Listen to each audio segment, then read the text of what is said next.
അമ്മേ, ആ ഒരു പ്രശ്നമുണ്ട്. എന്താ ഇപ്പൊ നിന്റെ പുതിയ പ്രശ്നം എന്തുവാ? നമ്മളിപ്പോൾ പുറത്ത് പോകുമ്പോൾ ഇടാനായിട്ടേ എനിക്ക് നല്ല ഡ്രസ്സൊന്നും ഇല്ല. അതാ. എനിക്കറിയായിരുന്നടി, നീ ഇടാൻ ഡ്രസ്സില്ല. ഒരു അലമാര മുഴുവൻ ഡ്രസ്സ് ഇരിക്കുക. പോരാത്തതിന് ഞങ്ങളുടെ റൂമിലെ 2 അലമാര മുഴുവൻ നിന്റെ ഡ്രസ്സ് ഇരിക്കുക. എന്നിട്ടും നീ പറയുന്നത് നിനക്ക് എവിടെയോട്ടെങ്കിലും പോകാൻ നേരം അയ്യോ അമ്മേ ഞാൻ ഏത് ഡ്രസ്സ് ഇട്ടുകൊണ്ട് പോകും, എനിക്ക് ഡ്രസ്സില്ല. നീയൊക്കെ മനസ്സിലാക്കേണ്ട ഒരു കാര്യമുണ്ട്. ഒരു ഡ്രസ്സ്, ഒരു ബ്ലൗസും ഒരു പാവാടയും ഇട്ടുകൊണ്ടാണ് ഞങ്ങളൊക്കെ സ്കൂളിൽ പോയിരുന്നത്. ഒരു കല്യാണം വന്നാൽ നമ്മൾ അതേ ഇട്ടുകൊണ്ട് പോകത്തുള്ളൂ, ഒരു അടിയന്തരം വന്നാൽ അതേ ഇട്ടുകൊണ്ട് പോകത്തുള്ളൂ, എന്തോ കാര്യത്തിനായാലും ബന്ധുക്കളുടെ വീട്ടിൽ പോകാനായാലും അത് ഇട്ടുകൊണ്ടേ പോകത്തുള്ളൂ. നിനക്കൊക്കെ ഇപ്പം 2-3 അലമാര നിറച്ച ഡ്രസ്സാ. എന്നാലും എങ്ങോട്ടേലും ഒന്ന് പോകണമെങ്കിൽ പറയും അയ്യോ അമ്മ എനിക്ക് ഡ്രസ്സില്ല.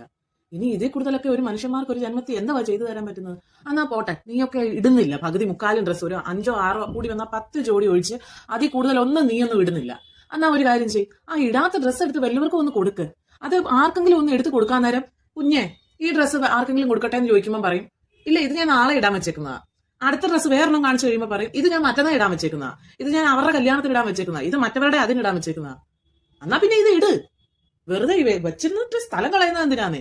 ആ സ്ഥലവും പോകും, ഡ്രസ്സ് അവിടെ ഇരുന്ന് പോവുകയും ചെയ്യും. ചിലപ്പോൾ നമ്മൾ വണ്ണം വെച്ചെന്നും ക്ഷീണിച്ചെന്നും ഒക്കെ ഇരിക്കും. അന്നേരം അത് ഇടാൻ പറ്റുമോ? നീ തന്നെ പറ. നിന്റെ ഒരു ലോജിക്ക് വെച്ച് തന്നെ നീ തന്നെ പറ. ഇത്രയും കാശൊക്കെ കൊടുത്ത് മേടിക്കുന്ന ഡ്രസ്സാണ് നമ്മള്.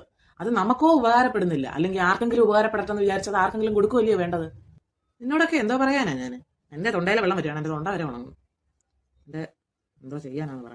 ഞാൻ നാണ്ടെ എവിടുന്നെങ്ങാണ്ട് ഒരു പ്രാവശ്യം കല്യാണത്തിനിട്ട ഒരു സാരി, അത് സാരമില്ലെന്ന് വിചാരിച്ച് ഞാൻ വേറൊരു ബ്ലൗസൊക്കെ മാറ്റിയിട്ടാൽ മതിയല്ലോ. നമ്മൾ എവിടെ പോയാലും പിന്നെ ഓരോരുത്തർ ഇതുപോലെ ചെക്ക് ചെയ്യാനൊക്കെ കാണും. എനിക്ക് ഈ പറഞ്ഞ പോലെ തുണിയൊന്നും ഇല്ല അധികം, സാരിയൊന്നും.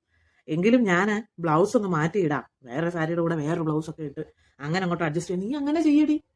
പച്ച ചുരിദാറിനൂടെ വേണമെങ്കിൽ നീല പാൻറ് ഇട്ടു. ആ സെറ്റായിട്ടിടണമെന്നില്ല, മാറ്റിയൊക്കെ അങ്ങോട്ട് ഇട്ടേ, തിരിച്ചു മറിച്ചൊക്കെ മാറ്റി അങ്ങോട്ട് ഇട്ടേ. നമ്മൾ എന്തിടുന്നോ അതാണ് നാളെ ട്രെൻഡ്. അങ്ങനെ അങ്ങ് വിചാരിച്ചങ്ങ് ഇട്.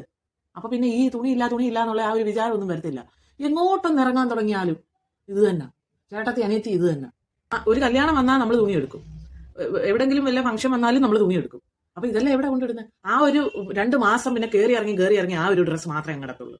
പിന്നെ പുറകോട്ടുള്ള ഡ്രസ്സുകളെല്ലാം പിന്നെ പഴയതാ, പിന്നെ അതൊന്നും കണ്ണിന് പിടിക്കത്തില്ല. ഉള്ള ഡ്രസ്സൊക്കെ എടുത്തിട്ടുണ്ട് വേഗം റെഡിയാകും. പച്ച പാൻറ്റോ കറുത്ത ബ്ലൗസോ ചുവന്ന ഷാളോ എന്താ വേണേലും എടുത്ത് കിട്ടോ.